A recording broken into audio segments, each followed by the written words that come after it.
I'm a digital learning and teaching facilitator at Hunters Creek Middle School and White Oak High School. I work for Onslow County Schools, those of you that are with us from another county. So kind of just a little bit of background about us and what we're showing, and then I'll kind of pass it along to the presenters. We are a one-to-one district, so we have devices from 3rd grade to 12th grade.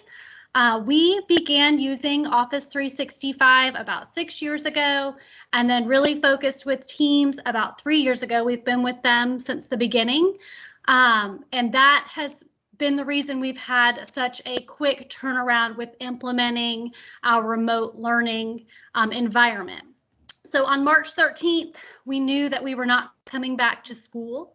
March 16th was originally a teacher workday, so we used that workday and added another workday on the 17th to kind of get ready. And then we went live on the 18th. So we had a 2-day turnaround, and on the 18th, we went live with our students. So because having this in place for the past 3 years and this being our learning management system, we were not fearful and we're ready to go so quickly. So that's why we were able to jump in with remote learning with that quick turnaround. And I'm going to pass it to Erin to kind of describe a little bit about our framework. Hey everyone, so my name is Erin Holland, and like Christy, I am a digital learning and teaching facilitator for Onslow County Schools. And for the past 2 years, our Onslow County Schools educators have been following the Onslow County Schools instructional framework, which was created by our instructional services department. And basically what that has done for us is it has kind of defined and described what we as educators are expected to know and be able to do for our students so that we can ensure high rates of learning from every student in every classroom every day. It's basically a roadmap through effective planning, engaging instruction, timely formative assessments, and maintaining a positive classroom culture. So as you hear from each of our educators today, they're going to be sharing their remote learning best practices through the lens of each of the domains of that framework, so that it really hits on good teaching so that we're ensuring that our students are learning even when they're not with us in our building. So to kick it off, we have Miss Guthrie, who is a middle school PE teacher at Swansboro Middle School. Yep, we're going to have Kelly explain our why, and then we'll jump right in. Oh, sorry, Kelly. No worries, no worries. So I'm Kelly Mitchell. I am the DLT, the Digital Learning and Teaching Facilitator at Queens Creek Elementary and Morton Elementary in Onslow County Schools. And why we are having this talk today is because we need to share all of the best practices and successes and celebrate those that our teachers have worked so hard to put in place over the last month. And I can hardly believe that we've been doing this for a month.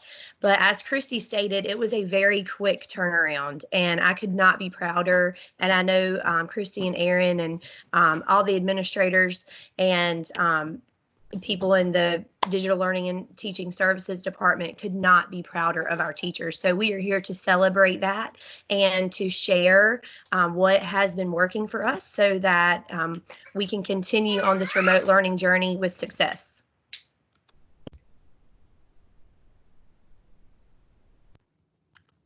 Okay, so now we're going to kick it over to Miss Guthrie. She is a health and PE teacher at Swansboro Middle School. Good afternoon, everybody. Thank you for this opportunity to present some of what has worked for me. I'm going to be talking about planning, the first step of the Onslow County Instructional Framework. So I'm going to go ahead and share my screen with you guys because I have a little presentation.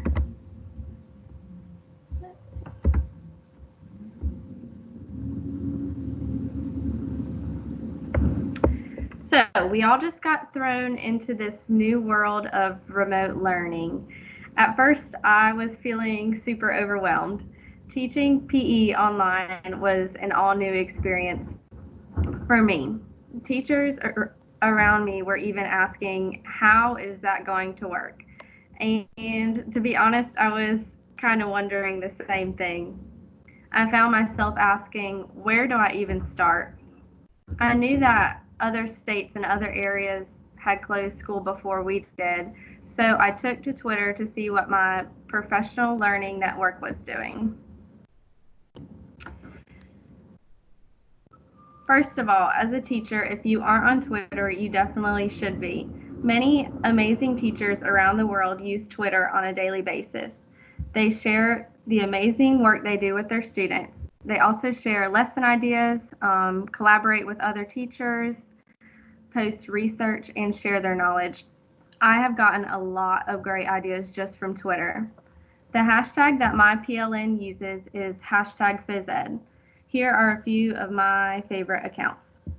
In just a few clicks, using my PLN hashtag, I quickly found that there were so many resources that educators were sharing to help one another out. I noticed that the PLN was using the hashtags HPE at home and HPE online. If you're unfamiliar with what a hashtag does, it allows people to find posts that are relevant to their interests and interact with others on social media users who share those same interests by joining in the conversation about that hashtag. Your online PLN may host an ed chat or a tweet meet. Most ed chats have an overriding theme or focus, usually on a specific subject or grade level. Most ed chats or tweet meets have a set of questions that the chat participants respond to and discuss. Chats usually don't last but 1 hour, but you may jump in or leave at any time. Don't forget to use the EdChat hashtag in your tweets. Whenever you have something to say, add your own answers. You don't have to be an expert to participate. As a co-learner, your personal experiences, ideas, and opinions are just as valid as anyone else's. There is nothing to lose and much to join by gaining a tweet meet. You can enter a chat without anyone else knowing that you're there. Some people might call that lurking, but this means that you can learn at your own pace. It's always important as an educator to grow and learn from peers. COVID-19 has made it impossible for the in-person PD that we are used to. Teachers can use this opportunity to learn by developing on their own in their online PLN. And not to mention, you can do it from your pajamas, from your couch. I think it's really important for us to understand that it's not about using all of the flashy tools out there. There are a million different apps and platforms, and as a teacher, you know what's best for your students. In a time like this, it is time for us to use those innovative ideas and digital strategies to prepare students for the real world. I think Erin Holland put it perfectly when she stated that remote learning is not a time to throw the kitchen sink of tech tools at your students. We should not just integrate technology for technology's sake. While many schools have rushed into the online learning and technology use, we should strive to ensure that technology builds both rigor and relevance. A best practice that has worked for me personally is posting an online calendar. And on the calendar, the students can view at a glance the names of each workouts or health assignments. This is posted on their Microsoft Teams channel. The students then can look for the workout details under the Files tab.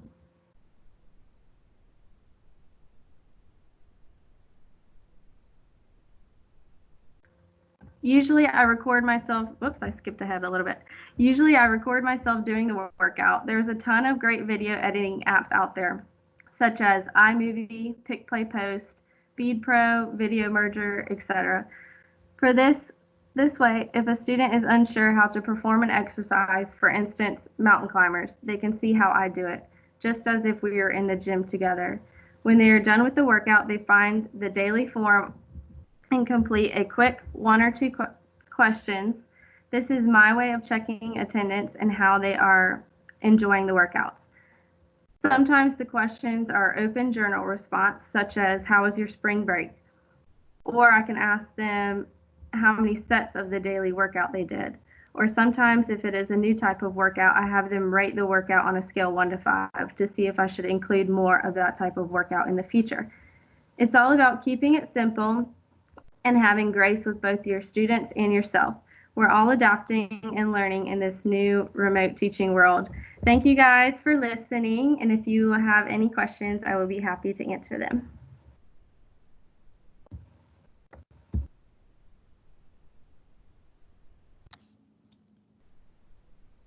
That was awesome. Thank you. We're going to go ahead and take a second and check the conversation chat and see if there's anything, any questions that were had for Coach Guthrie. All right, we'll keep checking back here. We're now going to change gears and switch it over. We're going to look at our instruction domain, and that is going to be Miss Catherine Koontz from White Oak High School.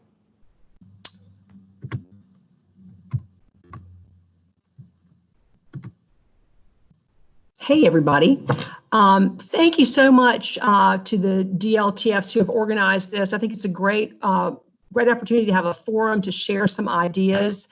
And I love seeing folks that I know that I've taught with, Bryant, Janae, and Abby Miles in particular, just seeing you guys out there and knowing that everybody's kind of in the same boat together. I'm going to share my screen with you and show you a little bit of a short PowerPoint and just share some things that I've been doing instruction-wise. I'm going to preface everything with this. I am not technology savvy, okay? I am learning as I go. So everything that I'm going to share with you and roll out with you, these are things that are easy to do. If I can do it, anybody can do it.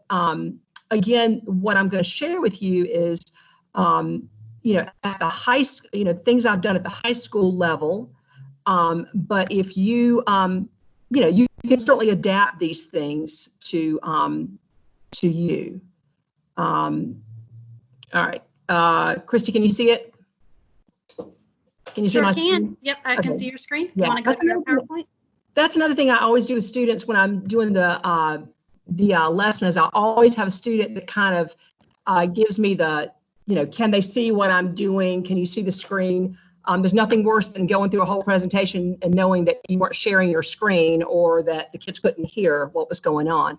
So I welcome any emails, any tips, anything, particularly from other high school teachers or even elementary teachers, if you see things that, that you can share with me as well. Going back to the framework. So I'm looking at the instructional aspect of that today, and my goal for you is that you can experience some new technology platforms to enhance your online teaching and that you continue to build a repertoire of strategies to check for student understanding. That is the whole new level that we're looking at right now, how to check student understanding and make sure that the students are comprehending and learning the skills that they need and meeting the standards. So in order to do this, I think you have to first of all realize, what are your learning targets? What standards are you trying to meet? And going back to good old Stephen Covey, he says, begin with the end in mind, right? If you're really old school, you remember when we used to do outcomes-based education, you go back to that.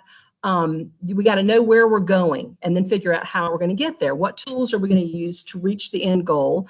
And of course, we want to use those research-based high-yield strategies as we do this. So I'm going to share with you a few of the things that I have done with my students, starting with this assignment. I had students create a pandemic playlist using Wakelet. Okay, so here's what I wanted to do. I wanted to see that they could research. I wanted to see that they could write. I wanted them to incorporate quotes. I wanted them to make connections, and I wanted them to also demonstrate knowledge of literary devices and figurative language. So you can see in the boxes here how I've got, they had to select a song that could be connected to the circumstances. Okay, and just as a sidebar, I don't think I said this, I'm an English teacher, teach 9th and 10th grade and AVID for 9th graders. Okay, so they had to write a brief promo for the song. They had to research to find the history of the song, incorporate quotes from the song into their writing, identify literary devices and figurative language, and explain the connections. And then it was an option to collaborate. If they wanted to work with a partner, they could, but certainly not required. So here's a little example of what I got from a student. This is a student sample. She chose the song by MC Hammer, You Can't Touch This. And she wrote up her little review or synopsis or whatever of the song, incorporating the history of the song, what kind of literary devices were used in the song, and made a connection to the pandemic. So I'm going to click over and show you my Wakelet that I did. I can't share with you a kid's because it's got their name on it, but I'm going to show you kind of what it looks like in Wakelet. This is a really cool platform to use for lots of different things. The DLTF, Mr. Jorgensen helped me with this too when he was here, when Christy was out on maternity leave, shared with me this resource. So this is my playlist, my songs, and my little write-ups that I gave the kids as a sample of what to do. I kind of picked some oldies. Those of you that know my husband know that he probably had some influence on some of the songs that I picked because he's a real oldies kind of song guy. So that's an example of something you can do with Wakelet. It's very user-friendly and very easy to use. And Christy even helped me with the assignment so that we could have one Wakelet where the kids submitted everything so that I wasn't looking at lots of different Wakelets. Okay. Another thing that we've done is we've used memes to present knowledge of characters, symbols, and themes in a novel. So my sophomores read Animal Farm, and they the task was choose 3 symbols, 3 themes, 3 characters, and you have to find a meme to represent each of those. So of course, they had to determine which symbols and themes and character traits that they were going to use. Then they had to research to find the memes. They could have used any platform. Most of them went for PowerPoint, but Sway is certainly a good option for that, as well as Wakelet. Then they had to defend in writing the selections for each of their 9 examples. And then if you wanted to extend that, for me, for my honors kids, they had to create an original meme. So here are some student samples. This student did an excellent job with this. I love her. I love her her title page. It's like, what's that? You haven't read Animal Farm? Or well, that's not my problem. That's pretty clever. This was her character. One of the slides from her characters. Here's her theme, and then the symbol. This was her original meme that she did, which is kind of cute. She used her own puppy in that. So that was using memes, which is kind of a real kid-friendly thing. But most of the kids just did that on a PowerPoint, which was pretty easy for them. These are fun to grade too. It's just the kids are so clever with what they come up with. Okay, my next thing I want to talk with you about is Flipgrid. My Avid kids right now, this week, are completing a scavenger hunt with Flipgrid. Okay, so they're collaborating with a partner to divide the task. Now, they're with a partner, but they're not with a partner, if you know what I mean. They're having to do it separately. So they have to complete the task and then document with pictures or video and then submit that on Flipgrid. I've seen here at White Oak the foreign language teachers using Flipgrid a lot to test kids on their pronunciation and use of the language. Flipgrid is a really cool platform as well, very easy to use. This is an example of what one of my topics look like for those kids. I actually got the idea for a scavenger hunt from my niece who was doing one of these. It was her elementary teacher was having the children do a scavenger hunt. It was a Zoom platform, but the kids were running out to, in their home to find different things and come back and share. So this was one of the tasks that I had the kids do. Now, there were some more academic tasks as well. Like one of the things they had to do was write a reflection on their classes, how they're doing, what they're struggling with, what they're doing well with, what they like about online learning, what they don't like. So you can kind of branch out with that. And finally, I just want to say to you before I wrap up, which I probably used way more of my time than I was supposed to, but I think we have to find a way to monitor student engagement in a class, particularly at the high school level, because they will, they're multitasking, you know, they're probably playing Xbox, they're probably on their phones, who knows, but there are lots of ways to monitor their engagement in the class. And one way that I've tried is to have kids open up a Word document that I've placed out in the assignments section of Teams, have them take the notes on the Word document, and then give me a response at the end, and it's due at the end of the class time. So that kind of creates some accountability for them. The shared Word document is also a cool thing to use because today I had kids responding to some reading they'd done, and I had written chapter 1, chapter 2, chapter 3, and then I said, okay, you go and write a response for chapter 1. This other student wrote chapter 2, another student wrote chapter 3. And so we were getting all those responses in real time. You can use the collaboration space in OneNote to do that too, but this was really simple, a simple way to do that. The message and chat feature for your virtual classroom is cool as well. Here's a perfect thing you could do. Doing the roll, call the roll. Give me a thumbs up if you're here, and on a scale of 1 to 10, give me your stress level. If it's at a 10, put a 10. If it's at a 1, put a 1. That way, I kind of start to know how these kids are feeling, because they're not sharing that, and you can't read it in their faces because we can't see their faces. But that's a really neat thing to do too, to have them respond.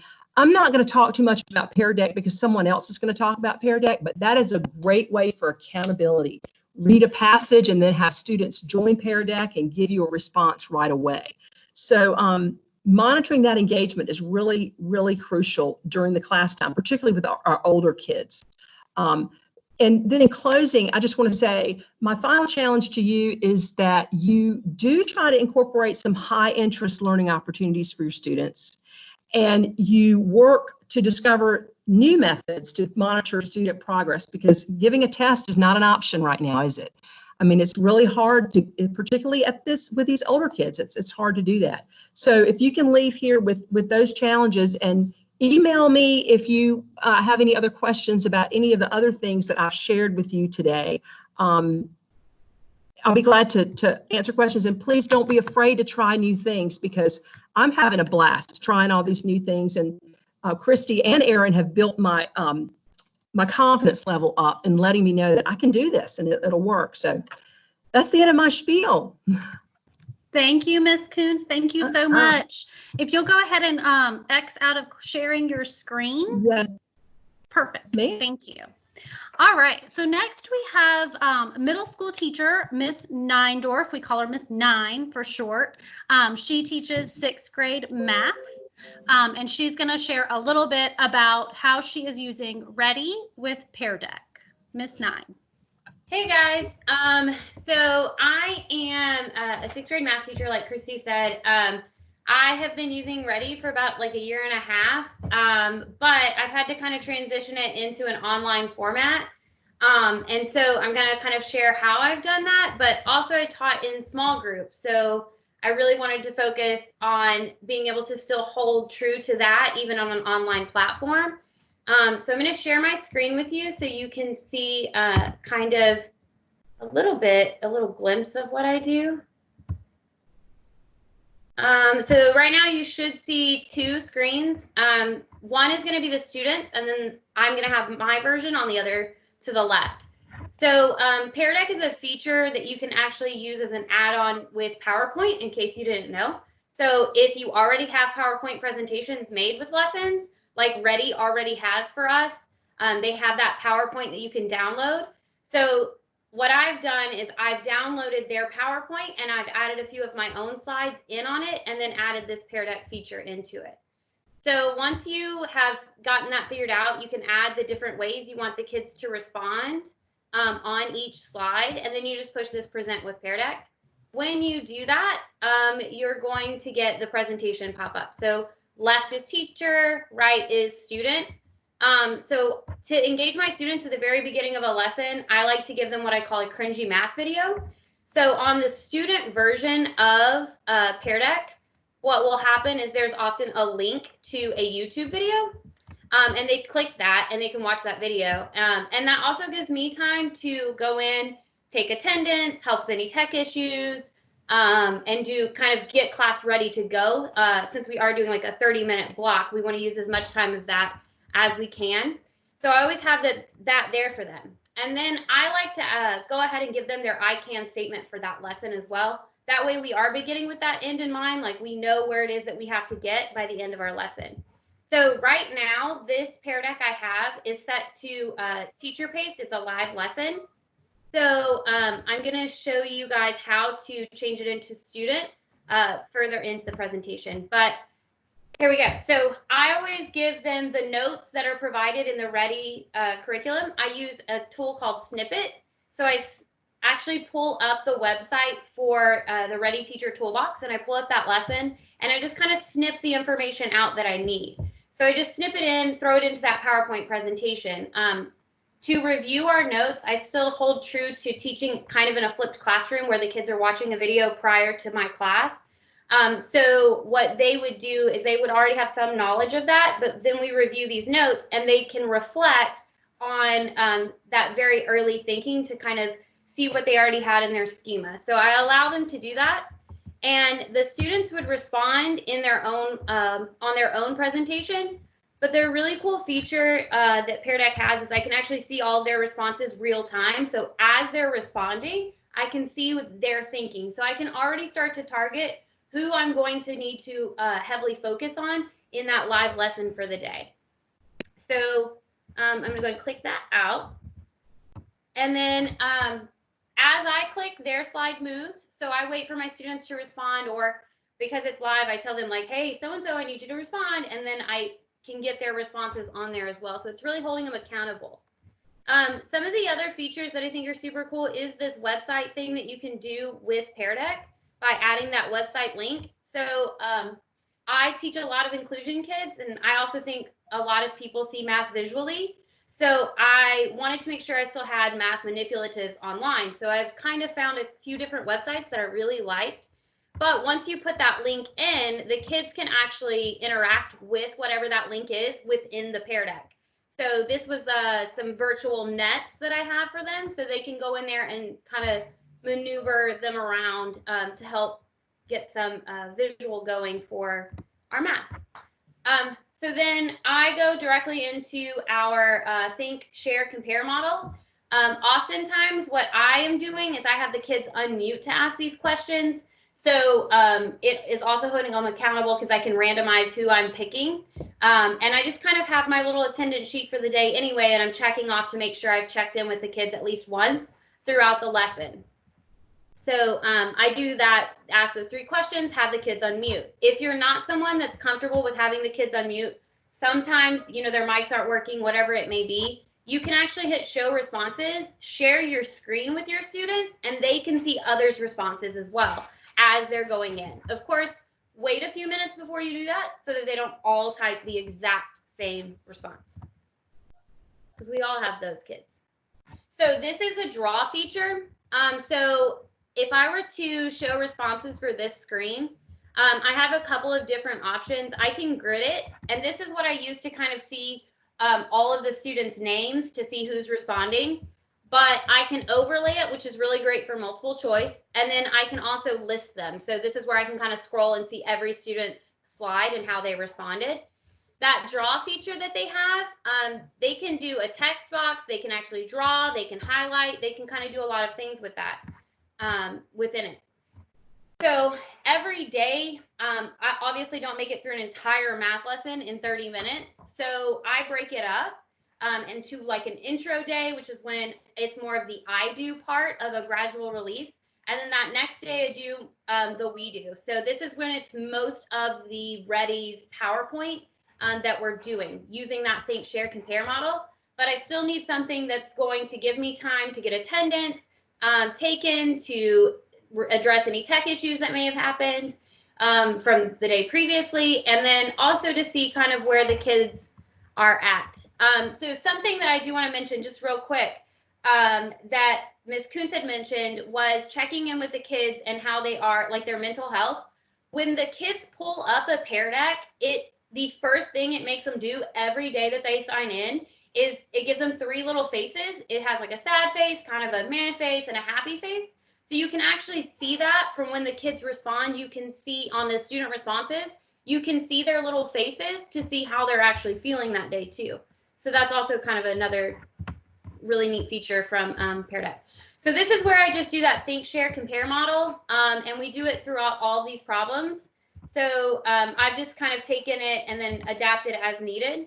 And then when we get to the try it problems, I really let the kids kind of try it on their own for a minute before I do anything, but I'm watching their responses. I'm seeing live how they're thinking, what they're thinking. I can address any misconceptions that are happening, any of those like small little errors that they tend to make if they're not paying close attention to something. I can see those happening real time, which is great. And I'm also getting some informal assessment on that, like who's getting it, who's not getting it, who do I really maybe need to pull for intervention later, and those kinds of things. So it's really cool. But I can also throw up their strategies. So if I see like there's some really good strategies or really different types of thinking happening, I can share my screen and show their student responses so that they can kind of see what other kinds of strategies they have available to them that maybe we didn't talk about in that problem. So sorry guys, this is a real one. So here's my next intro for the next day. So this is moving into that they do day. I do they do into 2 different parts. So they do collaborative and then they do individual. So for the they do collaborative, this is what this day is. So I started off where they actually see an example, they discuss that example, and I can have their responses popping up on the Pear Deck, or I can have them unmute and then talking. But then they move into something I call partner math. So this is where I would turn off the live lesson and I would turn on student pace. And the reason I do that is because I want the kids kind of working at their own pace in this part, this partner math area. So what I have the kids doing is they're working on these partner math problems at wherever they are. I mean, I've got kids that finish it like really quickly and they did really well on it. And then I have kids who maybe need that more scaffolded learning throughout the problems. So what I really like to do is actually give my kids a chance to lead their own learning here. I did this a lot in my class. It was a whole center where they were working on the problems, but they were each other's help. I constantly reiterate, I am not the only brain in the room that has the right answer. Therefore, I will not be the only one in the room that gives you the answer or helps you with a problem. So this is I still hold true to that with my remote classroom by allowing this partner math. So I don't really do a whole lot this day. This day I'm live with the kids and I tell them like I'm watching to see if a whole bunch of you are getting a problem wrong, or if I see some type of misconception that I want to make sure I address, I will come back in, I will unmute and talk about that problem and share my screen. But for the most part, I let them lead. And it's really cool to hear the discussions that they'll have. And I have found that with the kids being online, my kids that were reluctant to do this in a classroom in front of one another have chimed in and actually participated in more discussion now than they did when we were in a physical classroom. So that's been really kind of a really neat thing to see from them, is that transition. So super cool. I really like it. If you're not the person that wants to unmute, you can also just be the person that's talking. Like maybe you're highlighting a couple of really good examples from the problem. I often will see like a kid that maybe has done a small error and I can be like, hey, so-and-so, will you look back at slide number 20 just real quick, like look at it, and then I'll scroll to where their response is and I'll be like, can you just, let's think about this problem, and then I'll have them kind of do that. And sometimes they'll catch their own error, sometimes they won't. If they can't catch their own error, I don't immediately jump in. I often will try to find a student that has done something similar and solved correctly, and then I'll have them explain it. So I really want my kids still leading that part of our math lessons. So that's that. And then I do still have some formal assessment that I do. I use Google Forms. I take the quizzes from the quiz questions from Ready, and I post them. I retype them because I want my students to still have access to the immersive reader option on Google Forms. So my EC kiddos and my ELLs are still getting their accommodation with that read aloud, and then being able to change the text if they need to. So those are also really cool features that are in Pear Deck. So Miss Nine, is that Microsoft Forms that you're using? yes, did I say Google again? It's okay. I did it earlier too. I knew I was going to do it. I don't know why I'm so stuck on Google, but yes, it is Microsoft Forms. So I use that form, but one of the cool features that's in Forms and pretty much everything that is Microsoft, but also that's in Pear Deck, is the immersive reader. So I'll put it in the student form. It will read it to them. They can change their font. They can change so much of that space. If you have a student that is ELL, it will change words to them to Spanish if they need it. It will also give them pictures for words so that they don't have to maybe read it in Spanish. They just need a picture cue. All of those features are still in Pear Deck as well as in Forms. They can change font size if they need to. Super cool feature. So that's all I have on formal and informal assessment. And I am trying to put together, I know I've had questions before about how to put together a Pear Deck. So I am trying to work on a video to send out about how to set up Ready Math on Pear Deck and how to then use that in your class. So my Twitter handle is where I will be posting that. So or my Twitter page, I guess, at Beth Neindorf is my Twitter handle. So feel free to reach out to me on there. Thank you so much. Thank you so much for sharing all of that. And if y'all need help with Pear Deck, please make sure you reach out to your school level DLTF and they can hook you up. So again, this is Kelly Mitchell and I am introducing Miss Bell. She is a 3rd grade teacher at Queens Creek Elementary, and she is here to talk about making sure that the culture stays alive in the classroom through #remote learning.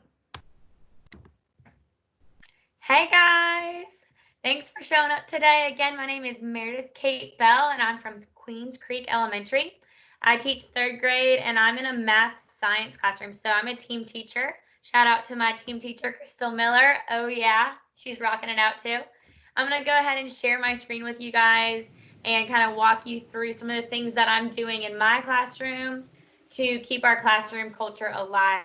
So one of the biggest things that we do every year is create a classroom culture, and that kind of starts day one as we have kids coming into our classroom and trying to create a classroom culture that is a safe environment, it's a community, and it's creating an equitable learning environment for students. So with that tying into our instructional framework, there's different things that we're looking at here. We're establishing routines. We're making sure it's safe. Kids feel connected here, that we're creating a space to maximize their learning. And while we can't really arrange their desks right now and put name tags on them, there are some other things that we can do to make sure students are having an environment and being contained in a space that they feel safe in. So one thing I do in trying to keep routines is creating some visual cues and making sure I have a daily helper. I'm not sure if you guys have heard this, but if you ask the student to speak and they have background noise going like crazy, sometimes it can be hard to hear them. So one of the things that I like to do is to do a mute symbol. So it's a super dramatic, but literally me just taking my fingers and going across my mouth to let them know, hey, I can't hear you, or I need you to mute yourself. Throughout this, you'll kind of see that I have students voice up all at once. And so that's really helpful when they're all talking at once. The other big thing that I highly, highly recommend is having a daily helper. We all know that students love to be the teacher's helper, and this allows students to be engaged in learning and kind of encourages them to attend class every day in hopes of being that classroom helper that day.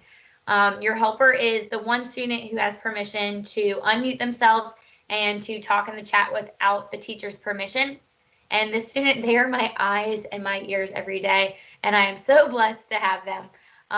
The student that I choose each day voices up if my screen isn't visible to them or my audio goes out. This helps my kids feel confident, and it keeps their stress levels low. They're able to know, oh, hey, so-and-so is going to let Miss Bell know that they can't see their screen or she's muted all of a sudden. This is also really helpful as giving the students confidence to be a leader in the classroom.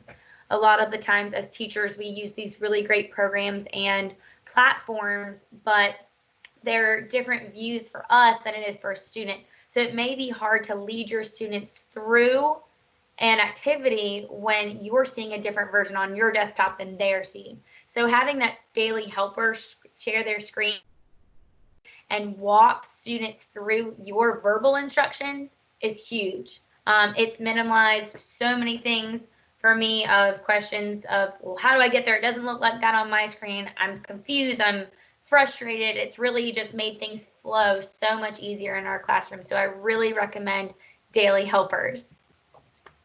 I'm going to go ahead and hop over. This is one of my helpers here. Oh, sorry, guys. And hearing his response as I'm checking in with him to see, can you see my screen? So let me jump back. Hunter, can you see my document camera? Yeah. Awesome. Yeah. Okay. Perfect. So just checking in with them like that to make sure, hey, are you seeing what I'm seeing? Okay, great. And then we continue on from there. It takes a quick second and it allows us to move fluidly through without a lot of interruptions. The other thing we're doing is keeping routines. My team teacher, Crystal Kreiner, and I created this housekeeping PowerPoint that we go over each week with our students. And it's just setting them up for success. It's keeping our routine.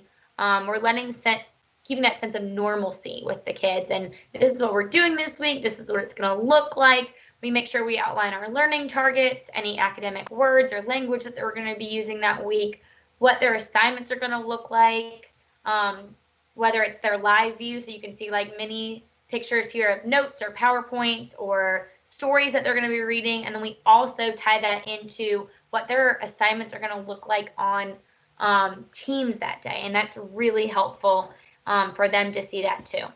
So just bringing us back together and making sure that we're keeping it together and keeping a sense of normalcy here. The biggest thing I would say, though, while we are really focused on getting content to these kids and teaching them and making sure they're learning the new material, I think one of the biggest part is developing their social and their emotional needs. While it's important for them to learn new material, it's also important to make sure they're feeling comfortable while learning it. So a big part of that is something that I focus on every day and letting my students be heard, creating a morning meeting, and keeping their emotions as something that I want to focus on throughout the day. One of the ways I let my students be heard is by just kind of pausing in our lesson to have some fun. So students we know just, they want to speak out, they want to talk. I tell my kids all the time, I love to talk. I just got to figure out the time and place when it's appropriate to talk. And letting them kind of know, okay, now you can all talk is huge. So every now and then, especially through transitions, I'll break and let them shout out something fun. So this is a video of us getting excited to do a quizzes. Oh yeah, if you would want to do a quizzes. Oh yeah! Oh yeah! Good job. All right, give me a oh yeah if you. So as you guys can see, just having them pause to shout out, oh yeah, make sure that they know that I'm checking in with them. Are you in class? Are you paying attention? And it lets them hear their other students, other peers' voices, and they feel connected, like, oh, hey, I'm still in my classroom. I'm still able to hear my best friend who might be 20 miles away, but right now it's keeping them in check with each other as well. Another way to check in with your students is through a morning meeting. QCE, Queens Creek Elementary this year, started a responsive classroom professional development, and I have fallen in love with it. And one of the major parts of responsive classroom is holding a morning meeting every day. And a big part of morning meeting is sharing. So while we might not be able to sit all together in a circle and raise our hands as you see in this picture, we're still able to share with each other and stay connected. So one of the things that I do every day is take a few minutes to have students share what's going on in their lives. How are you feeling? And you get some pretty funny things out of it. Tree garden. I've heard this before, but I've never made one. Yeah, me and my cousin made them. And so I made a separate one, she made a separate one, and then we did one together. And what did you put in your fairy garden? There was just like houses, and like I had this like mushroom house. It was really cute. That's awesome. You have to have Mom send me a picture of it, okay? I will. Awesome. Caleb, what would you like to share? My mom calls snakes danger noodles. Danger noodles. That is great. Tell your mom I really like that. That's a funny word. I make sure you beat yourself. All right, boys and girls, we're going to get started. Hopefully our other people come in. And it's only about 5 to 10 minutes of our day, but the students love it. I mean, they hop on and they're asking to share right away. And as they're sharing, I kind of just delete the share that they've asked to do. They just type a little SH. Again, we're 3rd grade, so typing the word share or can I share is a little bit challenging. So we've come up with some code words, and SH means share. And after they share, I'll just go ahead and delete that from the chat. It keeps the chat a little bit more clear and lets them know that I've asked them to share. Another thing that we've been doing to check in with students' social and emotional needs is as we're learning new material, I'll do a quick check-in with them. Just posting such as today, you'll see this little picture with the crayon and the cool dude sunglasses of giving me an emotion to tie to how you're feeling about what we just learned. So today we were learning about telling time and reading it before and after the hour. So I asked students to pair an emoji with how they were feeling about the new content that they just learned. And it's really fun to see what they come up with. And it gives students the chance to voice that they're not feeling comfortable with something without having to actually say it out loud. So it's a really easy way for them to share their emotions. Pear Deck, like Ms. Nine talked about, is a great way too to tie that in, to check in with how they're feeling. As you can see, this would be the teacher version of it, and this would be this would be the student version of it, and then this would be what I see on my teacher page. And you can see their dots kind of scale, and we talk about that every day, that you don't have to be one or the other. It's okay to be in the middle. We're still learning, and it's okay to feel confused as we're learning new things. To wrap it all up, though, I would say tying in our classroom, our community, and everything, it takes a village.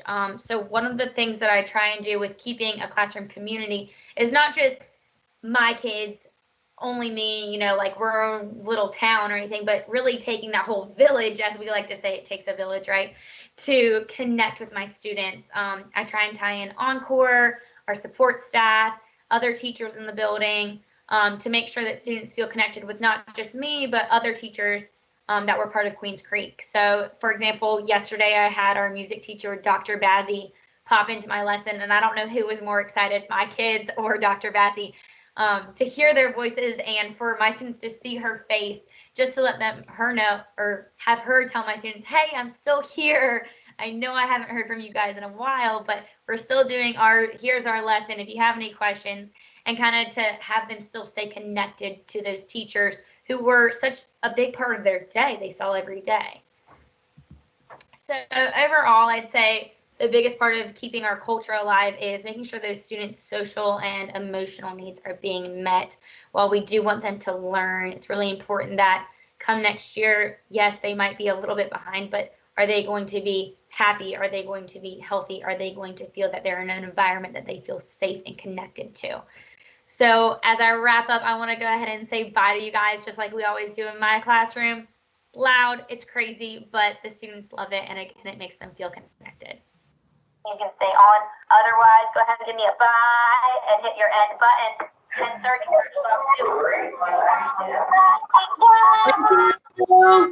Bye. Bye-bye. Bye. Bye. Bye. Bye, Miss Bell. Great job. Bye. All right, great. Thank you, Ms. Bell, so much. We also now have an instructional coach with us today, Miss Carrie Cobb, and she's doing some amazing things, and we kind of wanted to reach out to her and have her share some of her experiences she's seen and ways that our instructional coaches can help us as well. Ms. Cobb? Hello, everyone. Thank you so much, Christy. Hello, everyone, and welcome. And thank you so much again for joining us today with this wonderful webinar to help you guys out, give you some more wonderful strategies that align to our county's instructional framework. I'm going to start off. Let me share my desktop for you.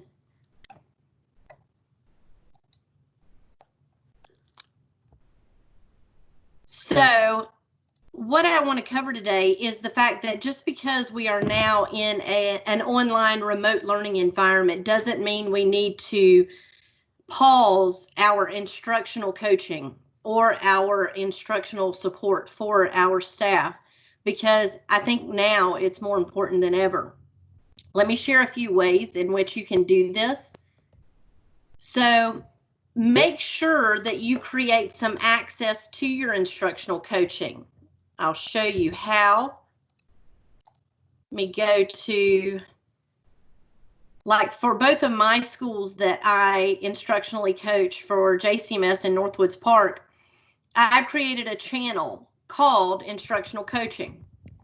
So here is where I house, and that way it makes it easier so that, you know, you don't clog up the general channel or any of the other channels that your school has created, but it allows you to create just a channel for you to share wonderful strategies, as well as, guys, I can't tell you more than anything, not only do our students need some social and emotional support, but so do our teachers. So sometimes during this wonderful time that we're living in, you know, take the time to share some things like, for instance, Headspace is now free for educators. And Headspace is a way in which you can meditate. Now, what I've found is that you can also utilize that during your class. They have great little 1 minute, 2 minute, 3 minute meditations that you could do on your Fridays or end your class with to make everybody feel a little bit better about where we're at in the world. But you'll see I have created a little bit, made me a little bit more accessible to my teachers by creating that channel in both schools and sharing pretty much the same things. Sometimes they're more school driven, but my overall instructional strategies are pretty much consistent. So let's go back. All right. The next thing is make sure that we attend PLCs and meetings. Now, I know some of my instructional coaches have reached out and we've had this discussion that we are at various schools. So pretty much prioritize where you're needed the most. If you know there's a certain team that needs you there, or if I know that I share my role at both of my schools with two other wonderful coaches, I share instructional coaching with Elaine Lacey at JCMS, where she focuses on ELA and social studies, and I focus on math and science. And I also share the responsibilities at Northwoods Park Middle with Rhonda Jeffrey, who focuses on ELA and social studies there. And I, again, at Northwoods, focus on math and science. So I try to attend those PLC meetings so that I can be a little bit more intentional and I can focus on those two areas, as well as Encore. Also, while you're attending those planning meetings, you know, listen to what they're needing, because a lot of times through venting, and some of us want to categorize that as complaining, but sometimes it's just listening like we do to our students, listening to these adults. What is it that they need? If they are constantly having a problem with student engagement, then that means I, as the instructional coach or instructional leader, need to step in and provide a little bit more, you know, feedback or give them some strategies to increase or maintain that student engagement. Because now, as we're seeing a month into this process, we're starting to see now, oh, the honeymoon period's worn off. We all know this happens around fall every school year. Well, this was something new in March. Now that honeymoon period is phasing and it's starting to become, I don't know what the word is we could use, but it's starting to become, oh my goodness, I've got to wake up every morning and log on to see my teacher. So now we're starting to see some decline in student motivation. And that's where, again, I'm attending those meetings, I'm listening to my teachers, and now I have to find some strategies to help them, which I will say, coming after all these teachers, they have given you guys a very good toolbox to use to increase or maintain that student engagement that they've already established. In order to support my teachers through instruction, assessment, and culture, there's a few things that I've recommended here. The first one, everybody's going to gasp, because I'll be honest with you, the first moment I joined all the teams in my schools, that's 2 schools times all the teams. Now, good news, again, I share my responsibilities, so I only asked my science and math teachers to allow me to join their teams. Well, each teacher has about 4 teams.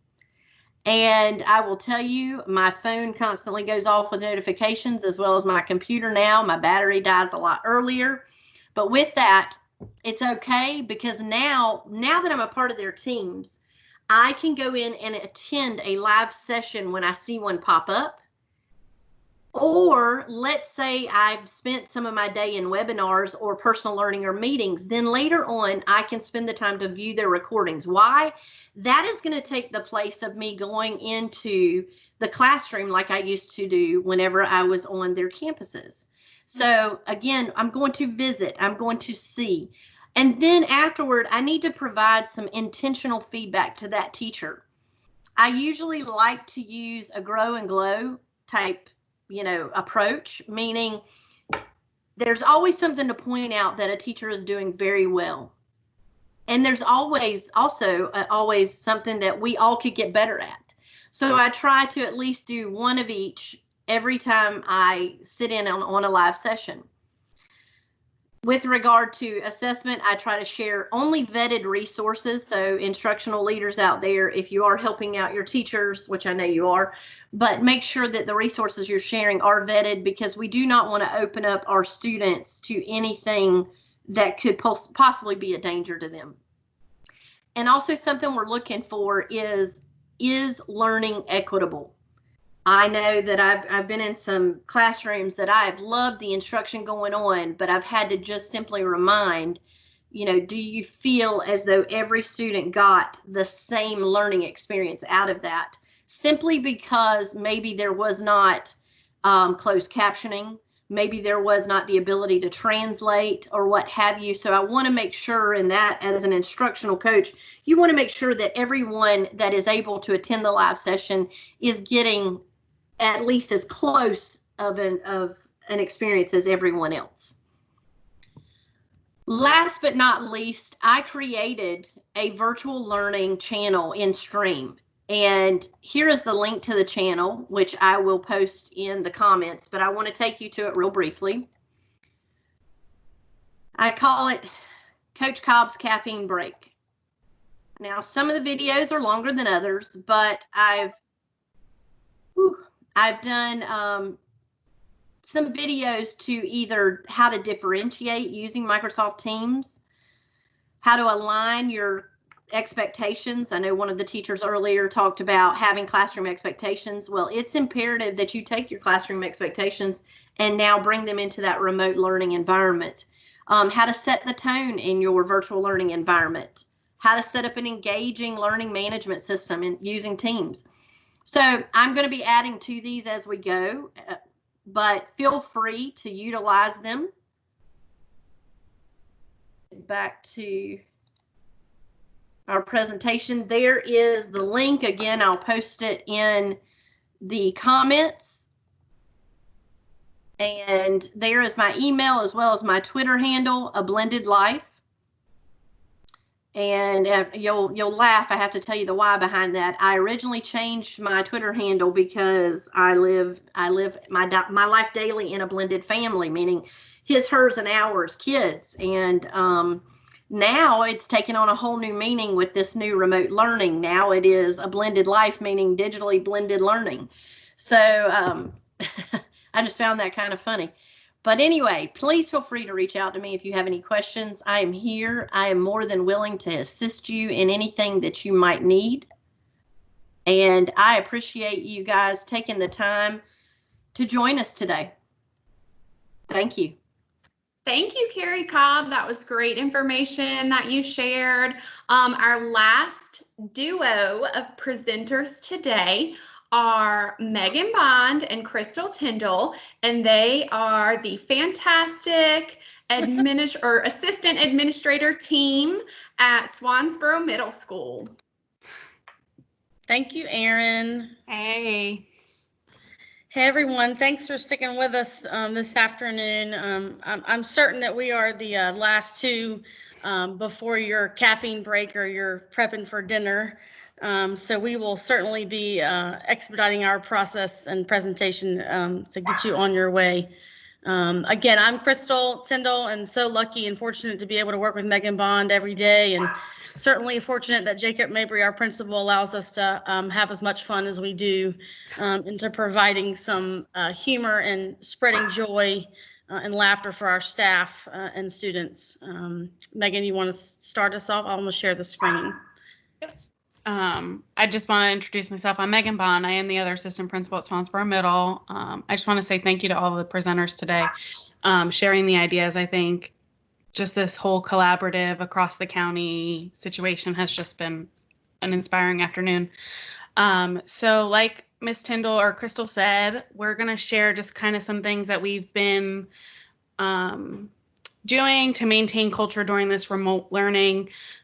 Just something to think, like, none of our ideas are original. Like, we're just spinning wheels and grasping at pretty much everything right now to just try and keep everybody motivated and kind of feel like the normalness of learning.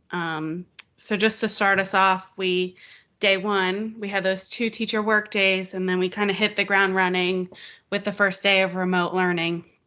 The 3 of us kind of ran around campus with our like first day of school sign. So like instead of standing on your mom's front porch, we took it to the teachers' classrooms as they began navigating the waters of this remote learning, just kind of celebrating and helping motivate everybody, you know. We like to have fun, if you can't tell, and sometimes our teachers give us crazy looks, as you can see. But we certainly like to celebrate. It was truly, and ironically, it was such an amazing first day for our staff, I thought, and for our students, because they jumped right in feet first, and it was tremendous success on day one. And we were so successful that we forgot to log into our assistant principal meeting 30 minutes later because of the really good work that's happening on our campus as teachers were still in the building that day. When the announcement was made that we were extending remote learning through May 15th, we quickly went to our team leaders, as we do every other week anyways, to dive into getting some feedback from them in order to maintain a remote learning routine.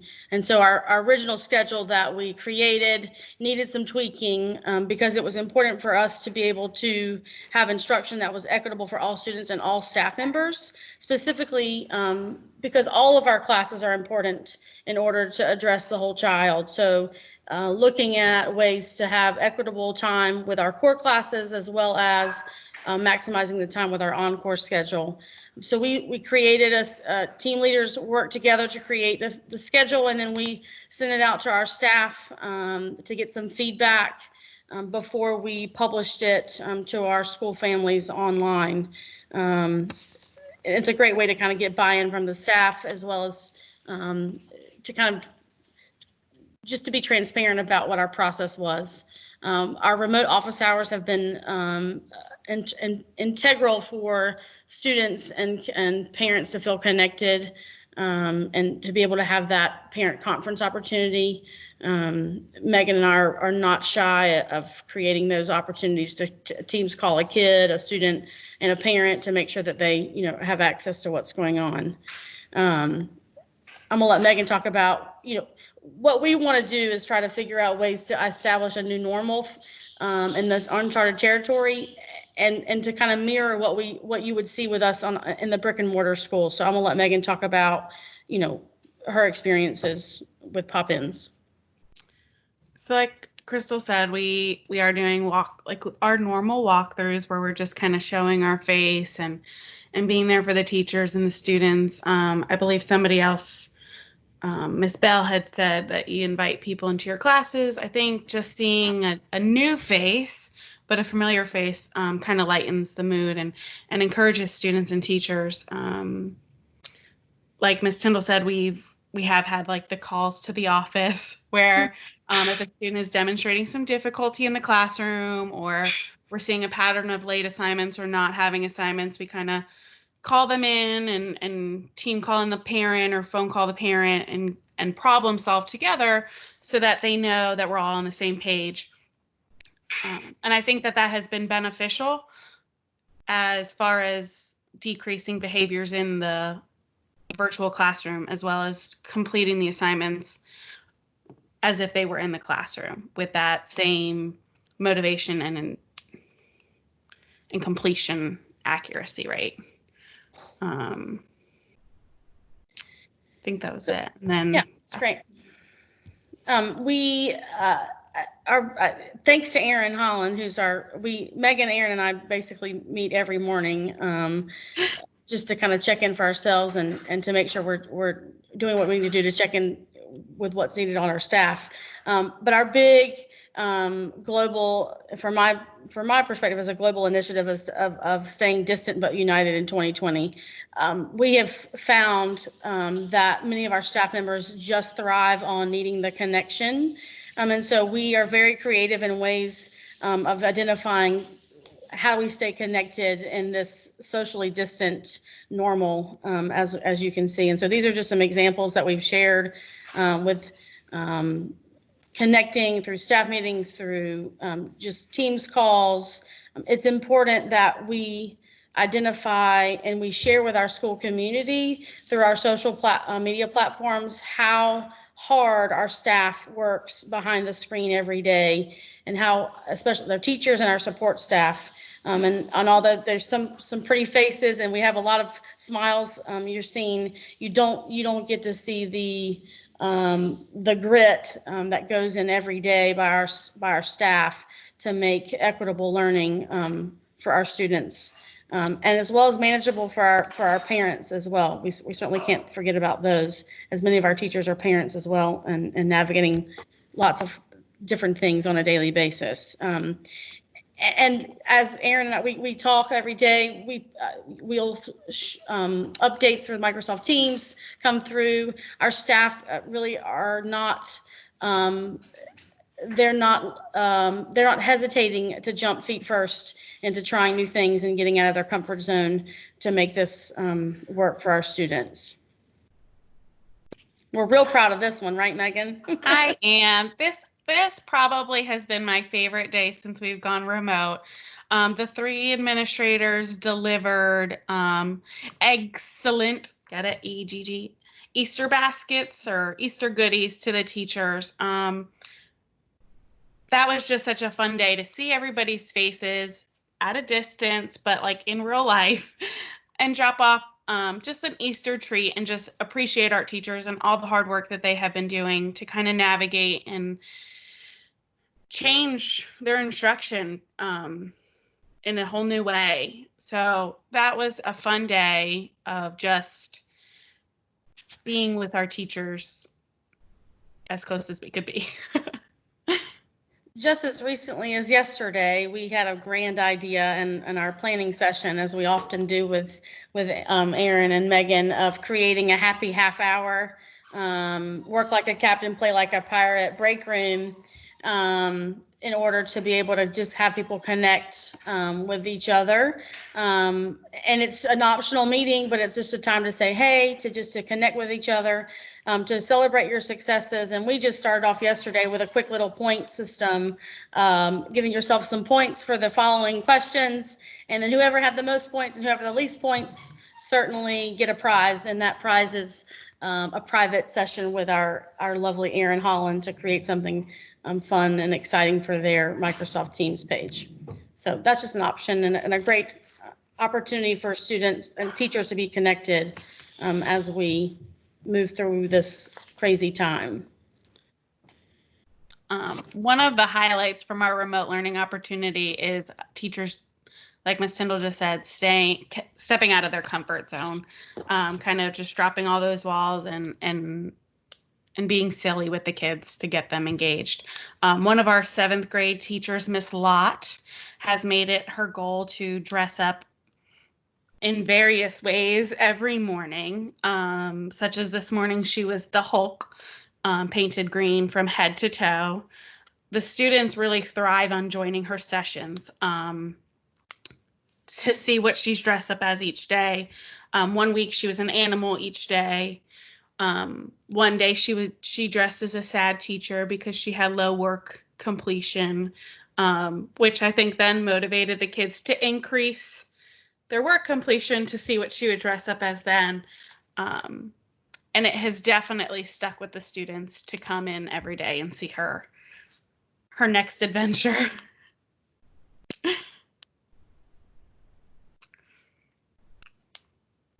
Oh, muted. Tyndall, you're muted.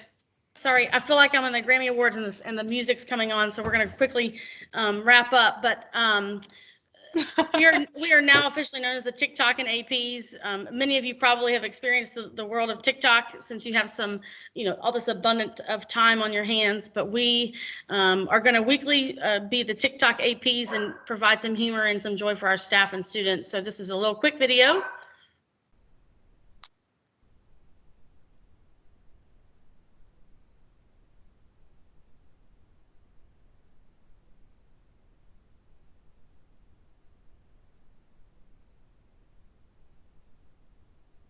Stair challenge was not as easy as we thought it was going to be.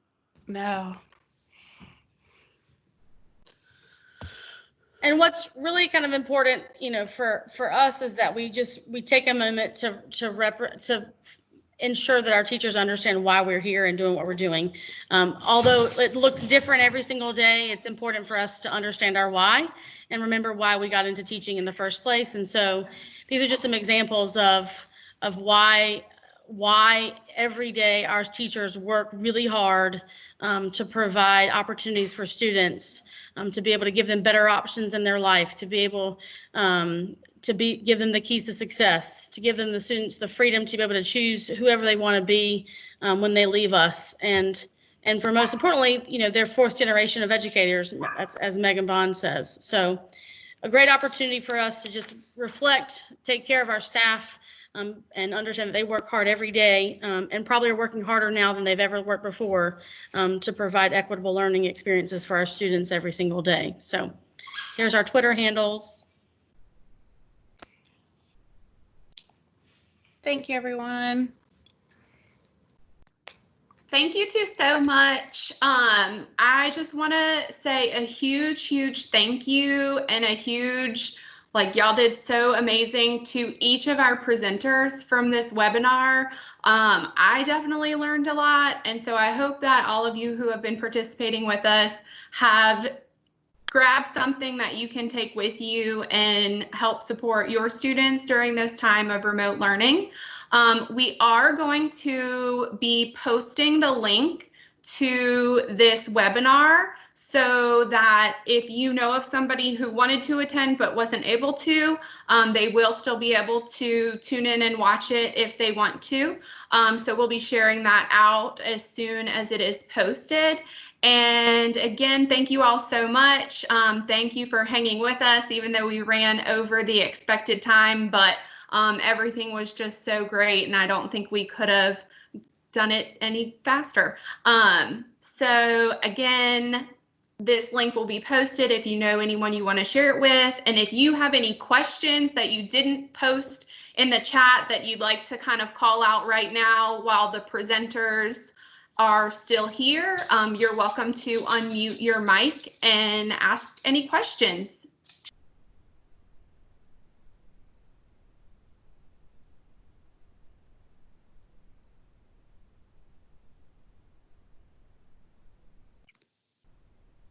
My question was, the video editing apps, are they Microsoft apps from the first presenter, the PE?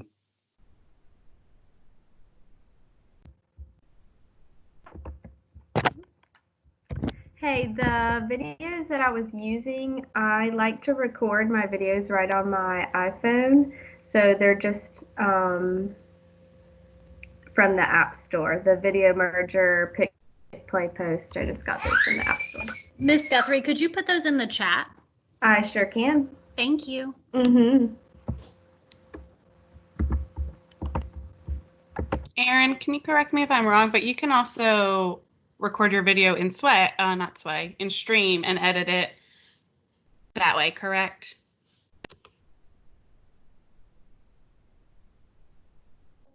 You're muted, Aaron, but I think you're going to say yes. Yes, you read my mind. Yes, you can edit any video that you put in Stream. And if there are any participants with us here who are not necessarily utilizing Microsoft solutions, if you have a Windows 10 device, there is a video editor on the Windows 10 device as well.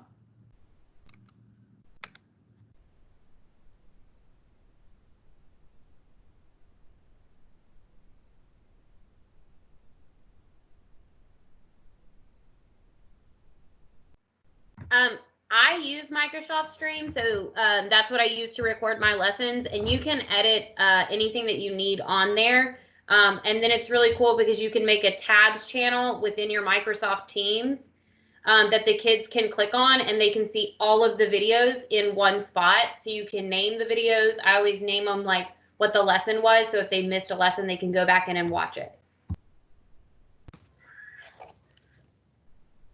Awesome. Well, we'll keep this up for the next few minutes. Thank you all again. You are free to end that call. You can do a big bye to us if you want, like Miss Bell just told us to do, or you can choose just to hit your phone to end the call. But we'll have this link to this video posted. Aaron's going to get that ready for us so that we can share this out. But we'll keep the chat open and we'll stay here for the next few minutes if you need us. Bye, Thank everybody. you. Have a great afternoon. Thank you so Thank much. you. You all are awesome. Bye, everybody. Bye. Thank you. It was wonderful. Bye, guys. Great job. Thanks, Bryant, for hanging in there. Thanks, Stephen.